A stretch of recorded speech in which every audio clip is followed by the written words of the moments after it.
Start the show. Hi, Laura.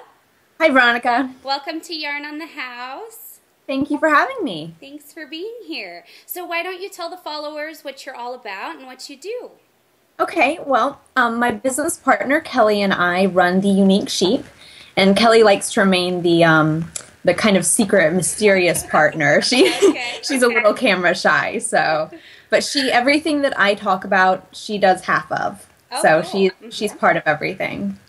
And the colorways that I'll be talking about and showing, some of them she dyed and some of them I dyed, is we split everything. So, but anyway, what we do is we dye yarn. For knitting, for crocheting, for whatever. We dye some roving too. And that it's wonderful. I mean, that's our job. Yeah. We just dye yarn. Better. What could be better? Yeah, exactly. So you offer a large selection of hand-dyed yarns. One of them is really unique. You have the Gradients collection. Can you tell us a little bit about those yarns and maybe the dyeing process that goes into it and stuff? Well, I can't tell you too much. Yeah. You know, No, don't give away your secrets. No. The Gradients collection is the brainchild of Kelly. She had this idea several years ago. And we started experimenting with it, and then eventually it kind of took over the business. Now it's what we actually dye most of the time. So when I say the Gradients collection, yeah, show them. You normally buy yarn, you buy just one skein of yarn, and you get what you see.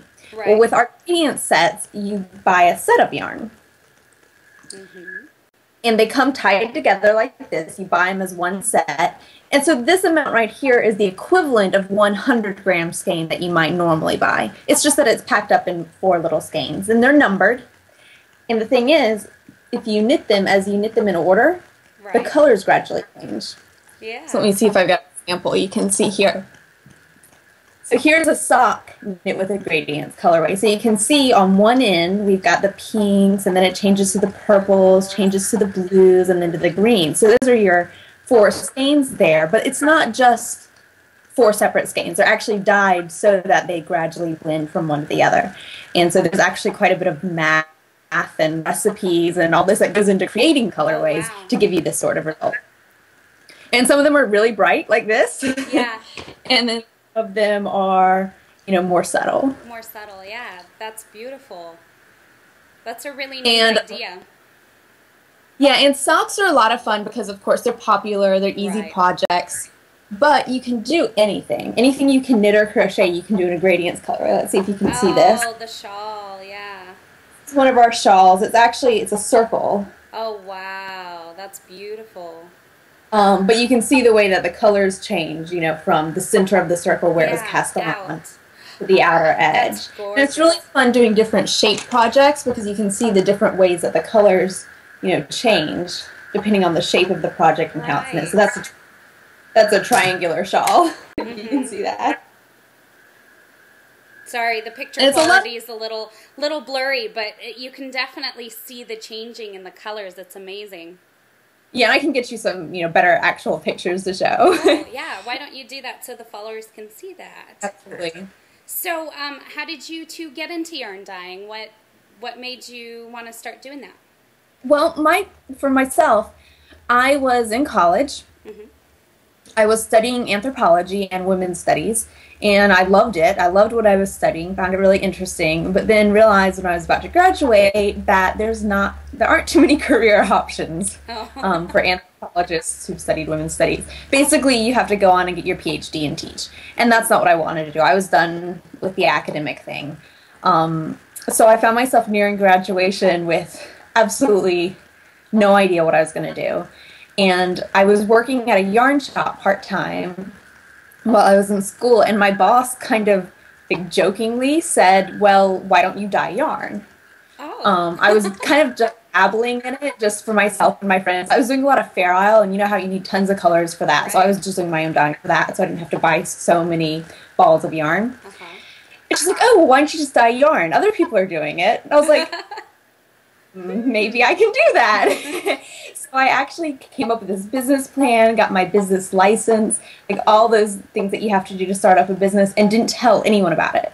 Oh, not even my husband. Oh, wow. Because I guess he was no, he might have been my husband. I don't know if we were married quite yet, but didn't tell anyone because it seemed like such a crazy idea. And then finally told everyone after I'd actually gotten everything together and, you know, kind of had a decent plan and was finally like, maybe this will actually work. And that was about 4 years ago. Okay. And I met Kelly a little bit after that. She kind of saw actually on Ravelry that I was looking for business. I was trying to, you know, get started as a dyer. And she was doing dyeing, but more just wholesale. She was actually under the name Lough Yarns. Okay. And didn't have any online skills or experience at all. Like she didn't do websites. She wasn't even very good at typing, you know. And so our skills matched really well. She had a little bit more of the experience with you know, selling yarn on a wholesale side and already had some customers, whereas I had web design and marketing and some of those skills, as well as just kind of another kind of a fresh look at dyeing. So that's when we decided to partner up, and it was a wonderful decision because we do so much more together than we could do, you know, as two separate people. And it's so great because you know, she gets to do some of the things that I don't really enjoy doing, but then I do something she doesn't really enjoy. Right. So it works really well. That's great. That's a really wonderful story. I think when you have two brains behind a brand, sometimes it brings different perspectives in. So very nice. That's cool. So what's your current favorite color or yarn that you offer? Well, you know, it's funny because I love dyeing just about every color, but I particularly really enjoy dyeing bright colors, or really colorful colors, you know, something with a lot going on, because that's just more exciting as an artist to me. But then when it comes to actually wearing things, I like more of the, you know, earth tones, lots of blues and greens, you know, but kind of more toned down. Right. You know, I'm usually in t-shirt and jeans or just like black with an accessory, you know, just very basic. So it depends on if I'm, you know, dyeing for myself or just for the fun of it. Right, right. So what's next for you ladies? Do you have any new colorways in the works or any secrets you can share with us? Well, we're always developing new colorways and we've always got new clubs. Our big secret that we just announced is our next mystery shawl knit along, which actually the shawls that I held up are from our past mystery shawl knit alongs. And the one that is starting this March and that we just opened up signups for is going to be based on the Little Mermaid. Oh, the story of Christian cool. Andersen.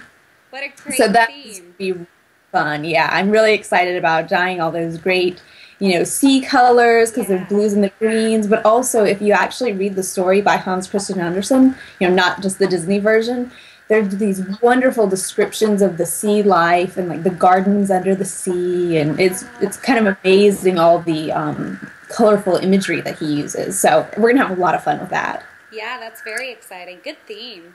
Good choice.